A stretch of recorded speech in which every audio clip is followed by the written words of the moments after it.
I'm Dutch, and let's react to the Americans. Hello, and welcome to the channel. My name is Johan, and I'm a typical Dutchman. And I often wonder, why is there such a misunderstanding between the US and Europe? Where is this coming from? And I want to know, I want to learn about America and how it is in America, how life is in America, and want to compare it to how it is over here in Europe or in the Netherlands. And for today, I want to react to a video that's from Matt Davala. It's called, why is he doesn't show me this? This one, yes. Why I left America for good. I want to know, I already have a feeling because the videos I did last week, there were a lot of arguments that you should leave America, but I want to know what his reason is for leaving America. And if you like this kind of videos, reacting to me, a Dutchman, reacting to videos about America, then it's good to subscribe and to like and to put on this notification bell each time that I put out a new video, so you can watch together with me what is life in America or in Europe. And let's start with this video and see why I left America for good. So after living in the US for 35 years, I made the 35 years, okay. decision with my family to leave America for good. So I assume he is 35, maybe 36, 37, because the early years of your life you don't remember, but I guess he is 35. It was not a decision that was easy, but as time passed, it became clear that the US was no longer the right place for. I see a British flag pillow on the couch, so I assume that he left America and went over to Great Britain. us. So I want to talk about why we left, the downsides of leaving America, and a lot of the benefits that we found. Downsides, I want to know about the downsides. As well. There were quite a few benefits. And because this is a channel about personal growth, I also want to talk about some of the lessons that I learned along the way that might help you to make really hard decisions and live a more meaningful life. Yeah, thank you. My wife, Nat, and I met in New York over 10 years ago. She was on a one-year tourist visa from Australia, looking for a good time, and She is from Australia. I was on all the dating apps looking for love. I don't think that we realize the implications of falling in love with someone who was born 10,000 miles away from you at the time, or how difficult of a life that would be, especially once you have kids. But at the time, we could give a shit less. So as things started to get more serious, we had to talk about where we wanted to settle down, where we wanted to start our family. New York definitely wasn't it. So we tried California and later Pennsylvania, but no matter where we lived, we couldn't find a place that felt like home. And after giving this a lot of thought, I think it really came down to having a lack of community. So I've got a big family. I've got 6 brothers and sisters. 6 brothers and sisters. I hope in total 6, because 6 brothers and 6 sisters. Whoa. And we all spread out across the East Coast. Some of us even moved across the country. My friends from school followed a similar pattern. A couple of them still live in my hometown, but the vast majority of them moved more than 2 hours away. Everyone just became so spread out. And I think this is a universal experience for people who grew up in small towns in the US. Most people go off to college and find opportunities in bigger cities, and they rarely ever return. While there are real benefits to being within a few hours from your family and friends, I don't think that's the same thing as having a community.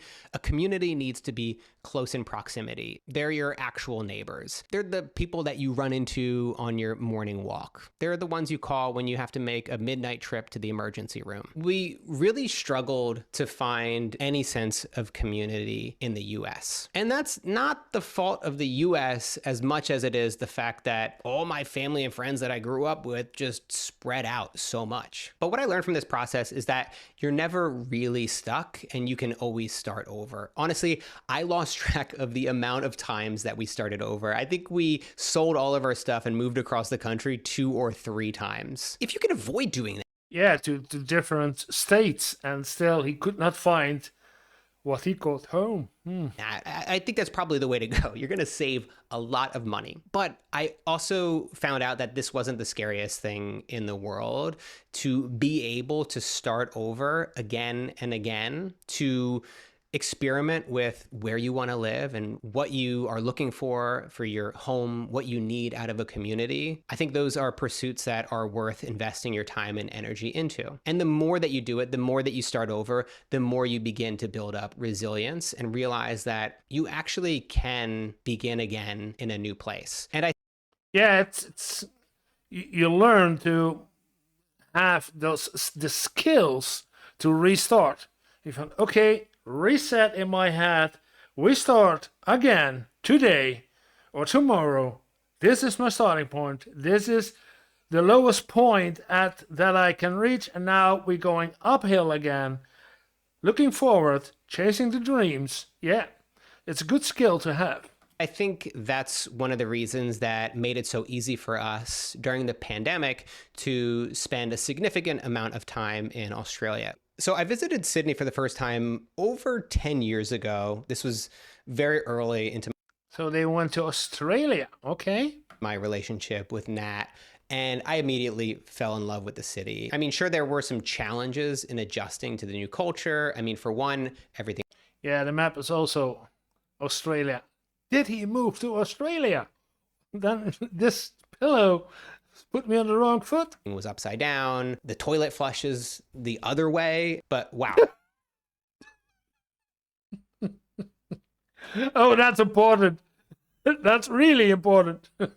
Was this country beautiful? I mean, the hiking trails, the tiny beaches scattered all across the coast, the people were so friendly, and God damn it, their accents are adorable. At the time, though, I never really considered it a real possibility for our future. Nat and I kind of had this unspoken agreement that since we met in the US, we would always live in the US. Whether that was fair or not, that was kind of the unwritten terms of our relationship. When the pandemic hit, it gave us an opportunity to live in Australia for 7 months. And for the first time, I really got to live there. I wasn't just visiting as a tourist. It gave me a taste of what life might be like if we stayed. And honestly, it was pretty great. I got a gym membership. I learned how to drive on the other side of the road. I learned that a flat white isn't a boring white person, which is a common mistake. So outside of the nature and the friendly people, I also found a country that was safe and looked after each other. Australia's public healthcare system has been amazing. Nat has been in and out of the hospital over the past few years, from giving birth to our son to losing our daughter. And Ooh. Wow. That's a hot one. and to having an emergency appendectomy. And we haven't had to pay a single dollar out of pocket. We've never had to stress about insurance companies and whether or not we would be paying tens of thousands of dollars or even going into debt for having. Yeah, that's only in the US. The rest of the modern world don't have that. So yeah, it's a great reason to leave the US. Life-saving procedures. Yeah, we pay a little bit more in taxes, but I'd so much rather pay into a system that ensures everyone gets access to healthcare without dealing with shady and predatory insurance companies. Universal healthcare should be a thing in the US. Like, the fact that the healthcare system and insurance care system is so backwards in the US is a huge problem, and obviously both sides of the aisle are trying to fix it. It's my opinion. It's not that there is not universal health system in the US. It's that the health costs that the big pharma, the prices that the big pharma put out for their products are not regulated. There's no maximum price for something like insulin. The maximum price for insulin is X, and that's it. There is no big, there is no top price. There is no maximum price, and that's what makes costs, healthcare costs, high for the insurance, and that's also make the cost high for the people in the US. And then when you have universal healthcare system, all you reach with this is that you make the big pharma even more rich because they think we can rise the prices again. So one thing that you might not agree with me on is the fact that it's really nice to live in a country with practically no guns. I've lived on blocks in Philly where people got killed in shootings. I've been to parties where people pulled guns out. I went to schools where bomb threats put everyone on lockdown for hours. I even had a friend who was on campus during a school shooting. I always have my guard up in the US. When I'm going to concerts, movie theaters, bars, anywhere out in public, I'm always looking for the exits. And yeah, that's hard. It's a stress level. It's a constant be on your guard. Means that you can never really relax at a concert or really relax and enjoy a movie or enjoy, because you're constant on the stress level, looking around you, be aware of what's happening around me, and never feel safe. That's a good reason, again, to leave. And when I speak with my family and friends, I know that this is a very common mindset. I never realized how unnormal this was in the rest of the world until I moved to Australia. There's this very real sense of relief when you get off the plane where you're like, oh, I can let my guard down. I don't have to worry about somebody shooting me in the face. Say what you want, but that's a pretty good feeling. I can imagine. No, I cannot imagine, because I always have that feeling that I don't have to worry if I walk on the street somewhere in the middle of the night, or cycle, because I cycle a lot through dark forests and unknown cities. I do not have to worry about anything. How fucking insane is that? There's other good things about Australia. We have abortion rights, which is pretty cool. Life in Australia might not be perfect. And like, part of me is just constantly waiting for the pin to drop. I'm like, when are you guys gonna just tell me this is a big practical joke and places can't get this good? Because honestly, Australia is pretty great. Another self-development lesson that I got from this period of my life was to allow myself to continue to question long-held assumptions. I think we tend to think that our life moves in a straight line and you have to check off all the boxes. You grow up, graduate school, pick a career, settle into a city, get married, have kids, blah, blah, blah. You do everything in a certain sequence. Everything happens in order, and you're supposed to follow the path through to the end. Who tells you to? Who? There is no specific order. I start with working and finished my education to be a teacher, my bachelor and my master, way after I already had years of work done. So, yeah. But what I've discovered over the past few years is that life is more like a road trip than a train track. You can change course or even your destination at any point in time. Just because you got a degree in dog training doesn't mean you need to dedicate your life to it. Just because you were born a Phillies fan doesn't mean you have to be an asshole. I take that.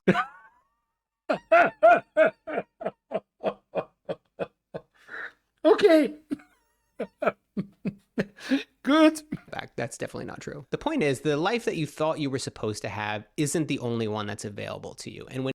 And is this the mindset that I will not say all, but the most Americans have, that you have to get born, eat, do your college, get your job, do your job until you die, and then that's it?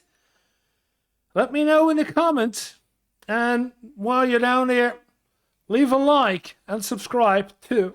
When you allow yourself to question what life and work are meant to look like, you open yourself up to new possibilities. Living in Australia for those 7 months really made me question everything I assumed my home would look like. When we looked around at our life, one thing was clear. We had found something that we could never find in the US, a community. And this wasn't because you can't find communities in the US. They're all over the place. And you can even build communities for yourself. It was just that we had everything set up so perfectly for us here in Sydney that we didn't have to work as hard for it. Our friends were starting their families, they were having their first kids, buying their first houses, and then Nat got pregnant with our son, and we had to make a decision. This is gonna sound absolutely ridiculous and idealistic, but in the beginning, we wanted to try to live between the US and Australia. We thought we would travel back and forth every 6 months because we just didn't wanna make a decision. We wanted everybody to be happy. We wanted my family to be happy, Nat's family to be happy. We wanted to be happy. We didn't want to make a decision, so we decided to do both. But when Wow. Traveling forward and back, 6 months in America, 6 months in Australia. Okay. we started looking into the realities of having a baby, getting them into a good daycare, looking at the amount of stuff that kids need and the cost of living in two places at the same time, it just wasn't realistic. Like it's true that there are a lot of people that live very unconventional lives. They have a family of 5 living on a boat or in an RV or fucking in a tent somewhere in the middle of the woods. So it's like, obviously there are people that can do it, but this just wasn't the life that we wanted to build for ourselves or for our son. And so we had to make a decision. I have to give Nat so much credit because never once did she pressure me to move to Australia. She never even brought it up. It was me who eventually came around to the idea and said something like, it'd be pretty great to live here. With Sydney, we had a community, a beautiful city, and if I'm being honest, a country that didn't feel like it was tearing itself apart. So we made a decision to move here full time. And this decision felt equally easy and impossible. It was easy because of everything that I've already shared with you. Australia is an amazing place to live. It was impossible because we'd be 10,000 miles away from my family. There are moments that we will miss. There are moments that my family will miss. Holidays, birthdays, milestones. Yeah, he's right.